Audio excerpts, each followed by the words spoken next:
Vega Jewelers Lo in-store wedding jewelry exhibition. Guaranteed lowest prices. IPL 2026 సీజన్లో Delhi Capitals opener KL Rahul ఆకాశమే హద్దుగా చెలరేగిపోతున్నాడు.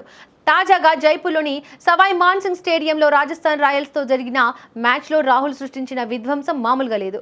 రాజస్థాన్ నిర్దేశించిన 226 పరుగుల భారీ లక్ష్యాన్ని ఛేదించే క్రమంలో రాహుల్ కేవలం 40 బంతుల్లోనే 75 పరుగులు చేసి జట్టు విజయంలో కీలక పాత్ర పోషించాడు. ఈ క్రమంలో team India run machine Virat Kohli పేరిట ఉన్న ఒక భారీ రికార్డును రాహుల్ బద్దలు కొట్టడం ఇప్పుడు చర్చనీయాంశమైంది.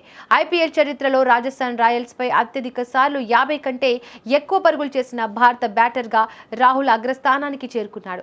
ఇప్పటి వరకు విరాట్ కోహ్లీ, శిఖర్ ధావన్ చెరో 7 సార్లు ఈ ఘనత సాధించగా రాహుల్ తన 8వ 50+ స్కోర్తో వీరిద్దరిని వెనక్కి నెట్టేశాడు. కేవలం 18 ఇన్నింగ్స్లోనే రాహుల్ ఈ మైలురాయిని అందుకోవడం విశేషం.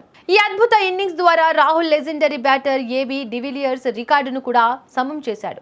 డివిలియర్స్ రాజస్థాన్పై 20 ఇన్నింగ్స్లో 8 సార్లు 50+ స్కోర్ చేయగా రాహుల్ అంతకంటే తక్కువ ఇన్నింగ్స్లోనే ఆ ఫీట్ సాధించి తన ఆధిపత్యాన్ని చాటుకున్నాడు.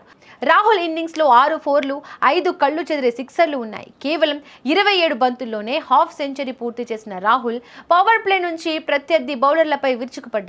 అతడికి తోడుగా మరో ఓపెనర్ పాతుమ్ నిస్సంక 62 పరుగులతో మెరుపులు మెరిపించడంతో ఢిల్లీ క్యాపిటల్స్ ఐపీఎల్ చరిత్రలో తమ అత్యధిక చేజింగ్ ను నమోదు చేసుకుంది. ఈ సీజన్లో రాహుల్ ఫామ్ భయంకరంగా ఉంది. గత వారమే పంజాబ్ కింగ్స్ పై 152 పరుగుల అజేయ ఇన్నింగ్స్ తో ఐపీఎల్లో ఒక భారతీయుడు చేసిన అత్యధిక వ్యక్తిగత స్కోరు రికార్డును తన ఖాతాలో వేసుకున్నాడు.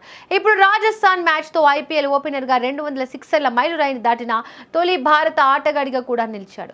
కోహ్లీ 192 సిక్సర్లతో 2వ స్థానంలో ఉండగా రోహిత్ శర్మ 148 సిక్సర్లతో 3వ స్థానంలో ఉన్నాడు. వరుసగా 3 ఓటముల తర్వాత ఢిల్లీ క్యాపిటల్స్ కు ఈ విజయం కొండంత బలాన్ని ఇచ్చింది. ఈ ఫామ్ చూస్తుంటే రాహుల్ ఈసారి ఆరెంజ్ క్యాప్ రేస్ లో అందరికంటే ముందుండేలా కనిపిస్తున్నాడు.